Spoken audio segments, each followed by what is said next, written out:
আমরা ঈদের আগের দিন অর্থাৎ 16 তারিখে বিমানবন্দর এলাকা থেকে গরুর যে পাইকার তারা তাদের গরু বিক্রি করে তারা জামালপুর যাওয়ার উদ্দেশ্যে তারা বাসে ওঠে। তখন দেখে যে সিভিলিয়েশনের যে অফিসটার পূর্ব পাশের রাস্তার মধ্যে বাস জামালপুর ডাকছে। তখন তাদের সবাইকে জামালপুরের বাসে তুলে কতদূর গিয়ে তারা আবদুল্লাহপুর যাওয়ার আগে তাদের কাছে ভাড়া চায়। তখন তারা একটু ভাড়া দিতে একটু পরে দিই, জামালপুর তো অনেক দূর, ভাড়া না এখনই দিতে হবে, এই কথা বলি কিল ঘষি দিয়ে তাদেরকে ওই মুখ বেঁধে ফেলে পরে তারপরে শ্বাস প্রশ্বাস ভয়ভীতি প্রদর্শন করে বলে যে তোর কাছে যা সব দিয়ে দেয়। এইভাবে তারা যে গরু বিক্রি করার যে টাকাটা ছিল তারা পুরা টাকাটাই তাদের কাছ থেকে নিয়ে রাস্তায় ফেলে দেয়। পরবর্তী পর্যায়ে যেহেতু 16 তারিখ ঘটনাটি মামলা রুজু হইলে পরে আমাদের ডিবি উত্তর ডিভিশন ডিসির নেতৃত্বে মুজাহিদ সহ অন্যান্যরা তারা কাজ শুরু করতে গিয়ে তারা এই ঘটনার চক্রের সাথে তাদের যে মডাস অপারেন্ডি বের করার চেষ্টা করে এবং পরপর 10 জন ডাকাতকে গ্রেপ্তার করে এবং এই 10 জন ডাকাতের বিরুদ্ধে ঢাকা, গাজীপুর, ময়মনসিংহ বিভিন্ন এলাকাগুলিতে একাধিক মামলা রয়েছে, একাধিক ডাকাতের আসামি তারা। এবং তাদের কাজই হচ্ছে বিভিন্ন অকেশনে রোজার ঈদ, বকরিদ বা বিভিন্ন সময় তারা অথবা তারা এয়ারপোর্টের সামনে তারা উৎপেতে থাকে। বিদেশ থেকে কোনো যাত্রীরা যখন প্রবাসীরা যখন আসে তখন তাদের কাছ থেকে তাদেরকে গাড়িতে তুলে নিয়ে গাড়ি পথরোধ করে তাতে ওই গাড়ি থেকে নেমে গাড়িতে তুলে তারা ডাকাতি করে সর্বস্ব নিয়ে তাদেরকে 100-300 ফিট অথবা অন্য কোনো জায়গায় খালি জায়গাগুলিতে তারা ফেলে চলে যায়। এই কাজটা তারা অনেক দিন ধরে করে আসছিল।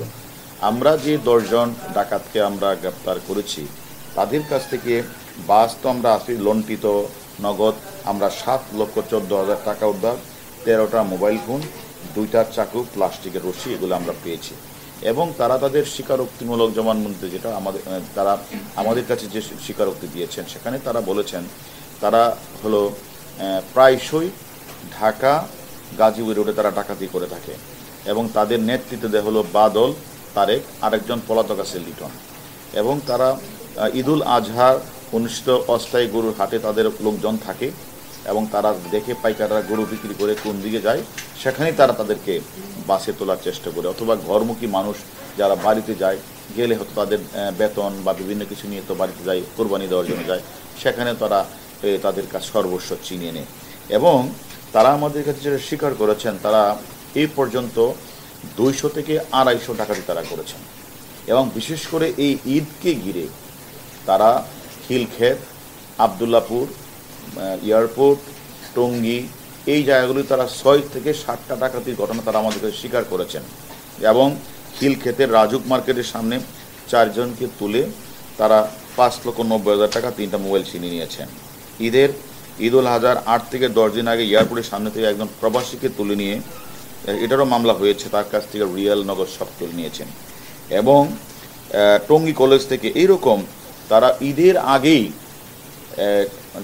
5 থেকে 7টা ডাকাতি তারা করে যাত্রীদেরকে সর্বস্ব লুটিয়ে নিয়ে তারা চলে গেছেন। সর্বশেষ ধরা পড়ার পরে তারা আমাদের স্বীকার করেছেন এবং তারা এটাও স্বীকার করেছেন যে তারা যে টাকাগুলোকে ডাকাতি করেছেন এই ডাকাতির টাকা দিয়ে বাদল 2,10,000 টাকা দিয়ে একটা গরু কুরবানি দিয়েছেন আর আরেকজন আছে তারে 1,75,000 টাকা দিয়ে একটা গরু কিনে কুরবানি দিয়েছেন। এই কাজটি তারা করেছেন এবং একদিকে পাইকারদের গরুর টাকা সব ছিনিয়ে নিয়ে লুণ্ঠিত টাকা দিয়ে তারা আবার নিজেরা কোরবানি দিয়েছেন এবং তারা আমাদের কাছে এগুলি স্বীকারও করেছেন। পাশাপাশি তারা তাদের নামে এবং ঢাকা সহ আশেপাশে এলাকাতে প্রায় অনেক মামলা আছে, সেই মামলাগুলিও আমরা তদন্ত করব এবং তারা এই টাকা দিয়ে কি করেছেন, তারা কিভাবে ভাগ বাটে সেটাও আমরা খুঁজে বের করব। আমরা রিমান্ডে এনে বিস্তারিত তথ্য আমরা পরে জানাবো। আচ্ছা, আপনি বলেছিলেন যে 2 থেকে 250টা ডাকাতির ঘটনা হচ্ছে, এটা গ্রেফতার হচ্ছে কয়বার আর জামিন পাই? আসলে দেখেন আমরা মামলা তো আসলে বিভিন্ন জায়গাগুলিতে হয়, তখন অ্যারেস্ট হয়, কোনো সময় কালিয়াকোট, কোনো সময় গাজীপুর, কোনো সময় ভালুকা, কোনো সময় ত্রিশাল, কোনো বিভিন্ন থানাগুলিতে হয়। আসলে ওইগুলিতে তারা এগুলি ভেরিফিকেশন করেছে কিনা আমি জানি না, কিন্তু আমাদের ডিবিতে গ্রেপ্তার হওয়ার পরে আমরা তাদেরকে তাদের মডাস অপারেন্ডি আমরা জেনেছি এবং তারা বাসে তুলে ঢাকা শহরে বাসগুলি ঘুরিয়ে ঘুরে টাকাটা নিয়ে ফেলে দিয়ে আবার এই জায়গায় আসে। এইভাবে কিন্তু তারা প্রতিনিয়ত তারা এই কাজটি করেছেন এবং সর্বশেষ তারা আমাদের কাছে সকলেই ধরা পড়েছেন এবং তারা সবাই স্বীকার করেছেন এবং আমরা 10 জনকে আমরা গ্রেপ্তার করেছি। তাদের সাথে আরও কয়েকজন জড়িত আছে, তাদেরও আমাদের ডিবি টিম গ্রেপ্তারের জন্য অভিযান পরিচালনা করছে। ওই বাসটাও তারা সেখানে মানে ওইখান থেকে তারা হয়তো বলে যে আমরা ওই যে রাতের বেলা যে বাসগুলি নিয়ে সেখানে ভাড়া নেই, যে ভাড়া নিয়ে বলে তারা তো ভাড়া দেওয়া দরকার, ভাড়া দেয়।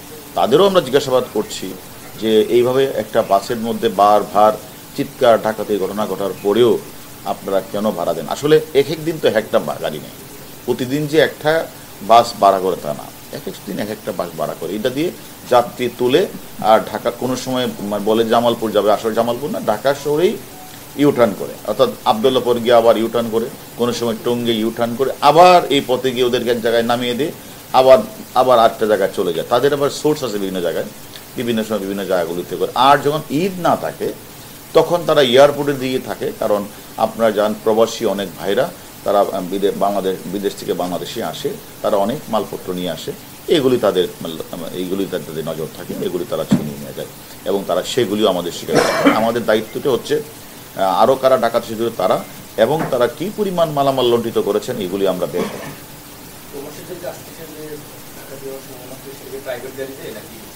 না, তারা তো প্রবাসীরা তো যখন একটা নোয়া গাড়ি বা কোনো গাড়ি ভাড়া করে আসে তখন এ থেকে ঠেক দিয়ে বাকিগুলি নিয়ে যায়। আসলে আমরা অনেকেই মামলা করে না। আমি মনে করি এই ধরনের ঘটনা যেখানেই ঘটবে আমরা রিকোয়েস্ট করব যে তারা যেন সাথে সাথেই যেন একটি মামলা রুজু করে থানাকে অবগত করে। থানাকে অবগত করলে অবশ্যই আমরা ডিবি টিম সেটা আমরা পেয়ে যাব এবং আমি মনে করি এই সকল ডাকাতদের বিরুদ্ধে আমরা মনে করি যে তাদের যে গ্যাং, এই যে আন্তঃজেলা রোড ডাকাত দলে যারা সদস্য, তাদেরকে আমরা এর আগেও আপনারা জানেন, এর আগেও কিন্তু আমরা প্রায় অর্ধশতাধিক ডাকাতকে কিন্তু আমরা গ্রেপ্তার করেছি এবং আপনাদের আমরা বলেছি, এমনকি কালিয়াকোট থেকেও আমরা অনেক ডাকাতকে আমরা গ্রেপ্তার করেছি।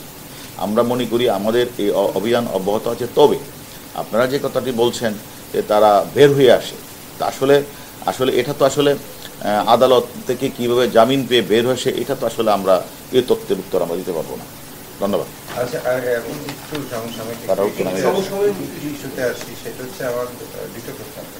আবার আমার এই এটা সমস্যা হবে না, এটা আলাদা স্টোরি।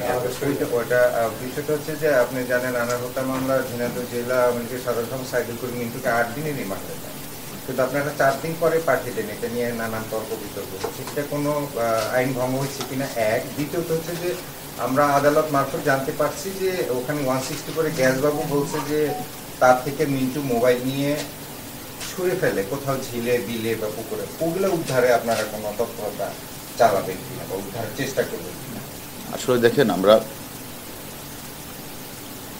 গ্যাসবাবু আদালতে যে কথাটা আপনারা বলেছেন যে আলামতগুলি কোথাও ফেলে দিয়েছেন, এই কথাটা বলেছেন, এটা আমরাও জেনেছি।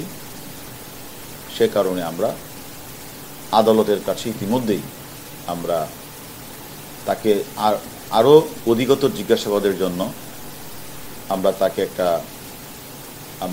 চিঠি দিয়েছি এবং আমরা মনে করেছি যে যেহেতু গ্যাসবাবু এই মোবাইলের ভিতরে অনেকগুলি ডিজিটাল এভিডেন্স আছে, যদিও দুপক্ষের কথাবার্তার মধ্যে আছে, আমরা এক পক্ষ তো অলরেডি ডিজিটাল এভিডেন্স পেয়ে গেছি এবং ওই মোবাইলগুলি থেকে আরও কোনো কিছু আছে কি না হলে উনি কেন কোথাও ফেলে দিলেন।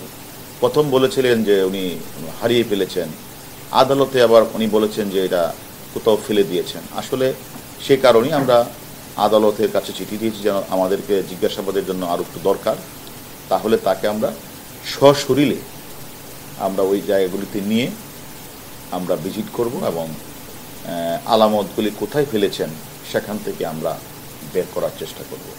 আমরা মনে করি আদালত যদি আমাদেরকে ওই সুযোগটি দেয় তাহলে আমরা আলামতগুলি, ওই আলামতে ডিজিটাল এভিডেন্স সহ অনেক কিছু থাকতে পারে, সেগুলি আমরা চেক করব এবং উদ্ধার করার চেষ্টা করব। আর মিন্টু যে আপনারা রিমান্ড শেষ না হতেই কারাগারে পাঠিয়ে দিয়েছেন, এটা কেন করেছেন? মানে এটা কি কোনো চাপে পড়ে না আসলে দেখেন আসলে এখানে আইনের কোনো ব্যত্যয় হয় নাই।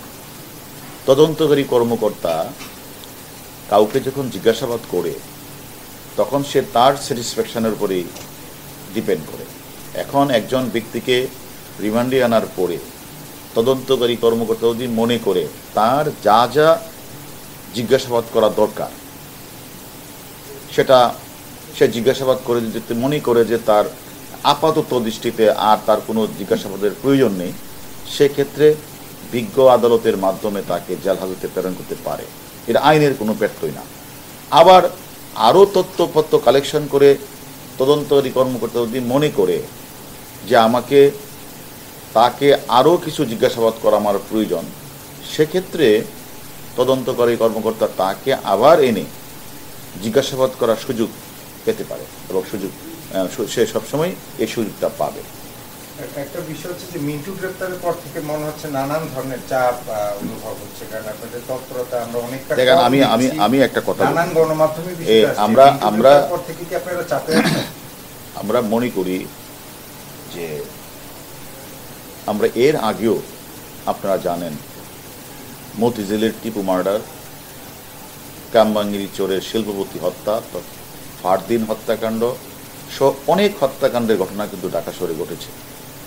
আমাদের চৌকস ডিবি টিম আমরা কিন্তু তদন্ত করে তথ্যপত্র বের করে আমরা প্রত্যেকটা খুনের মোটিভ কিন্তু আমরা বের করেছি। তেমনিভাবে আমাদের বাংলাদেশের একজন সাংসদ কলকাতার মাটিতে খুন হয়েছে, সেই হত্যাকাণ্ডের বিষয়ে কিন্তু আমাদের ডিবির টিম নিরলসভাবে রাত দিন তারা পরিশ্রম করে তারা তদন্তে ক্লু বের করার চেষ্টা করছে। এবং আপনারা জানেন আমাদের তথ্যপত্রের ভিত্তিতে আমরা নেপালে গেছি, নেপালে সেই সিয়ামকে গ্রেপ্তার করা হয়েছে। আমাদের টিম আমরা কিন্তু কলকাতা গিয়েও কিন্তু আমরা বিভিন্ন তথ্যপত্র দিয়ে আলামতদ্দরে আমরা সাহায্য সহযোগিতা করেছি।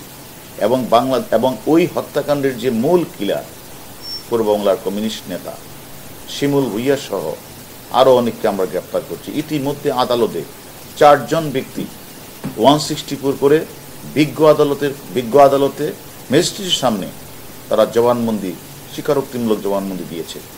আমি মনে করি আমরা যদি প্রেশার অনুভব করতাম আমাদের এত অ্যাচিভমেন্ট হতো না। এবং আপনারা জানেন আমাদের ঊর্ধ্বতন কর্তৃপক্ষ, আমাদের মাননীয় স্বরাষ্ট্রমন্ত্রী মহোদয় কিন্তু একাধিকবার আপনাদের বলেছেন যে কোনো প্রেশার নেই, আমাদের প্রতি নির্দেশ হচ্ছে মামলাটা যেন নিরপেক্ষভাবে তদন্ত করা হয়। এবং আমি মনে করি আমরা নিরপেক্ষভাবে আমাদের ডিবির চৌকস টিম, তদন্তকারী কর্মকর্তা রাত দিন 24 ঘন্টা পরিশ্রম করছে, আরও যে আসামি আছে তাদের গ্রেপ্তারের চেষ্টা করছে। আমরাও মনে করি কোনো নিরপরাধ ব্যক্তিকে এই মামলায় হয়রানি করা হবে না, অযথা ডাকাডাকি করা হবে না। সুস্পষ্ট তথ্য প্রমাণের ভিত্তিতেই তদন্তকারী কর্মকর্তা যাকে প্রয়োজন মনে করবে তাকে আদালতের অনুমতি নিয়ে জিজ্ঞাসাবাদ করবে। আমরা আপনাদের মাধ্যমে জানতে পারলাম এই হত্যার মূল পরিকল্পনাকারী যে শাহিনকে গ্রেপ্তারের বিষয়ে বলা হচ্ছে যে এটা ভারত থেকে করা হবে, উদ্যোগ নেওয়া হবে, যেহেতু ভারতের সঙ্গে আমেরিকার বন্ধু বিনিময় চুক্তি আছে। আপনারাও একটা পার্ট তদন্ত করতেছেন, কলকাতা পুলিশও তদন্ত করতেছে। তো সেক্ষেত্রে আমরা যতটুকু জেনেছি আপনারা কলকাতা পুলিশকে ইন্টারপোলের মাধ্যমে বা বাংলাদেশ পুলিশের আপনারা অনুরোধ করেছেন তাকে গ্রেপ্তার উদ্যোগ নিতে। সেই বিষয়ে অগ্রগতি কি হয়েছে সেটা কি পশ্চিমবঙ্গ পুলিশ আপনাদেরকে জানিয়েছে কি? আসলে দেখেন, আমরা তো প্রায় মামলাটা প্রায় কনক্লুসিভ পর্যায়ে অনেককে আমরা গ্রেপ্তার করেছি। কিছু নাম্বার আমরা পেয়েছি, সেগুলো গ্রেপ্তার চেষ্টা করছি। এখানে যে মাস্টার মাইন্ড সেই ইউএসএ আছে, আমরা একাধিকবার বলেছি। এবং আমরা ইন্ডিয়াতেও গিয়েও আমরা ইন্ডিয়ান যে পুলিশ সদস্য যারা আমাদের সাথে কাজ করে তাদেরকে আমরা রিকোয়েস্ট করেছি, কারণ যেহেতু ইন্ডিয়ার সাথে মার্কিন যুক্তরাষ্ট্রের একটা এক্সট্রাডিশন ট্রিটি আছে, তারা ইচ্ছা করলে সেটাকে যদি ইউএসএর সাথে কথা বলে তারা তাকে ফিরিয়ে আনতে পারে। তাদের সাথে সেই চুক্তিটা আছে। পাশাপাশি আমরাও আমাদের টিম নিয়ে আমরা আমাদের যে মার্কিন যুক্তরাষ্ট্রের এম্বাসি আছে, আমরা এম্বাসির সাথে কথা বলেছি। পাশাপাশি আমরা আমাদের পুলিশ হেডকোয়ার্টারের এনসিবির মাধ্যমে ইন্টারপোলেরকে আমরা চিঠি দিয়েছি তার বিষয়ে। আসলে আমরা কাজ করছি, আমরা সকলেই কাজ করছি, এবং ইন্ডিয়ান পুলিশ অত্যন্ত আন্তরিকতার সহিত এবং তারা তথ্যপত্র সংগ্রহ করছেন। আমি মনে করি তারাও এই জিনিসটা খেয়াল রাখবেন। আমরাও আমাদের যে 1-2 আসামি বাকি আছে তাদেরও গ্রেপ্তারের চেষ্টা আমরা করছি। আশা করি আমরা মানে অতি দ্রুতই মানে মামলাটা নিষ্পত্তির দিকে আমরা যেতে পারব। আচ্ছা, ডরিনের ওই ফরেনসিক যে ডিএনএ পরীক্ষা, ওইটা কি এর মধ্যে যাওয়ার কথা? আপনার কিছু না, এটা তো আসলে বিষয়টা তো হচ্ছে আসলে এটা মানে ইন্ডিয়ান কর্তৃপক্ষ অলরেডি আমাদের বাংলাদেশ হাই কমিশনের মাধ্যমে ডরিনকে বলেছে যে ইন্ডিয়া যাওয়ার জন্য। তা আমি গতকালের আগের দিন মানে ভিকটিমের যে কন্যা ডরিনের সাথে আমিও কথা বলেছি। ডরিন একটু আমার মনে হয় কয়েকদিন যাবৎ জ্বরে ভুগছেন, আমাকে জানালেন। সে মনে হয় ভালো হলে বোধহয় শীঘ্রই উনি চলে যাবেন। ধন্যবাদ।